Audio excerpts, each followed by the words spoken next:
صحابہ کرام ایک فکرہ ایک دوسرے کو سنایا کرتے تھے. کتنا خوبصورت فکرہ ہے, سونے کی سیاہی سے لکھنے کے قابل.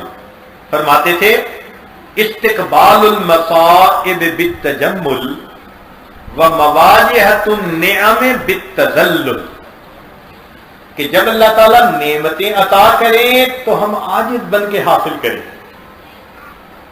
اللہ تعالیٰ جب مصیبتیں بھیجیں تو خوبصورتی سے ان مصیبتوں کا استقبال کریں, اور جب اللہ نعمتیں عطا فرمائیں تو ہم عاجزی سے نعمتوں کا استعمال کریں. استقبال المصائب بالتجمل ومواجہۃ النعم بالتذلل. تو دو باتیں مکمل ہوئیں کہ نعمت کی زینت شکر ادا کرنے میں, اور بلا کی زینت صبر کرنے میں. اور تیسرا فرمایا کہ محسن کی زینت احسان کو نہ جتلانے میں.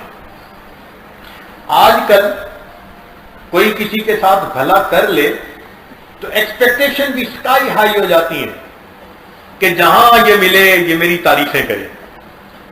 لا تبطلوا صدقاتکم بالمن والاذی, فرمایا کہ تم اپنے صدقات کو, نیک اعمال کو اس طرح ضائع مت کرو. تو اگر ہم کسی کے ساتھ بھلا کریں تو اللہ کے لیے بھلا کریں.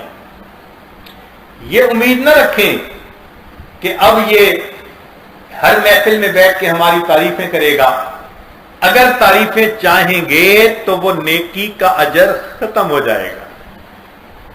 تو احسان کی زینت احسان نہ جتلانے میں. ہمارے اکابر اس کا اتنا خیال رکھتے تھے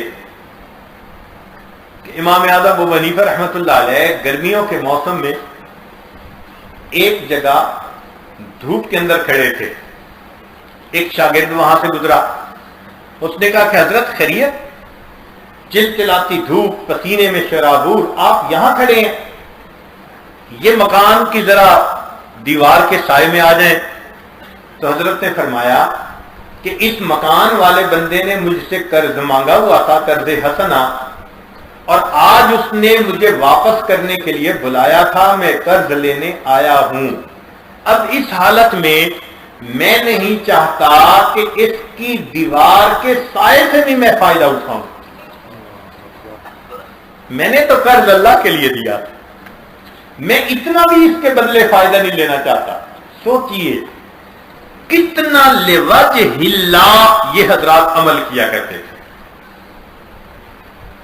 صحابہ کرام کا یہ حال تھا کہ اگر انہوں نے کسی کو کوئی چیز دینی ہوتی تو وہ خریدتے اور گٹھڑی باندھ کے رات کو ان کا دروازہ کھول کے دروازے کے آگے رکھ دیتے تھے اور بتا دیتے تھے کہ یہ آپ کی طرف سے ہدیہ ہے.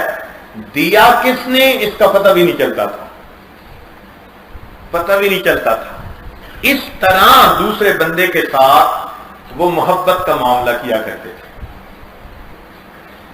عبداللہ ابن مبارک رحمۃ اللہ علیہ فرماتے ہیں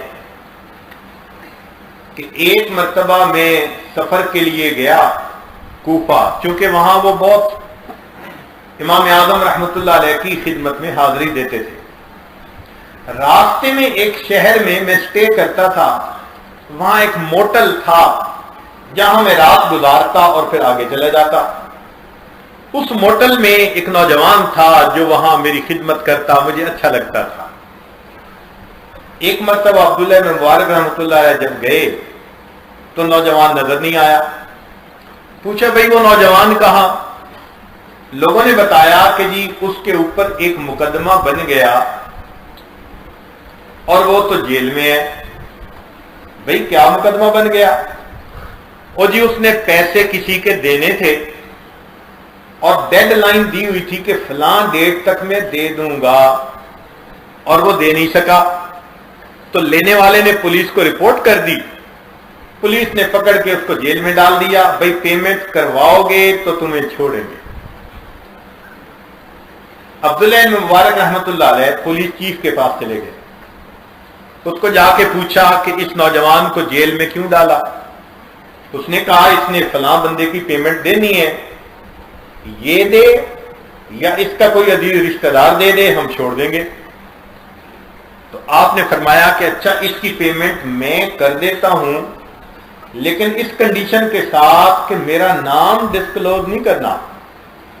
اس نے کہا نام بتانے سے مجھے کیا، آپ پیمنٹ دیں، حق والوں کو حق مل جائے، میں ریلیز کر دوں گا۔ لو جی، انہوں نے پیسے دے دیے، اس نے حق والوں کو بلا کر دے دیے۔ عبداللہ مبارک رحمۃ اللہ چلے گئے، بعد میں وہ نوجوان جیل سے رہا ہو گیا۔ پھر کچھ مہینے بعد عبداللہ مبارک رحمۃ اللہ علیہ گئے اور اسی موٹل میں ٹھہرے۔ نوجوان سے پوچھا کیا حال؟ اس نے کہا جی میرے اوپر تو ایک مصیبت بن گئی تھی، میں ڈیفالٹر ہو گیا پیمنٹ کرنے میں، اور پولیس نے مجھے لاک میں ڈال دیا، لاک اپ میں ڈال دیا۔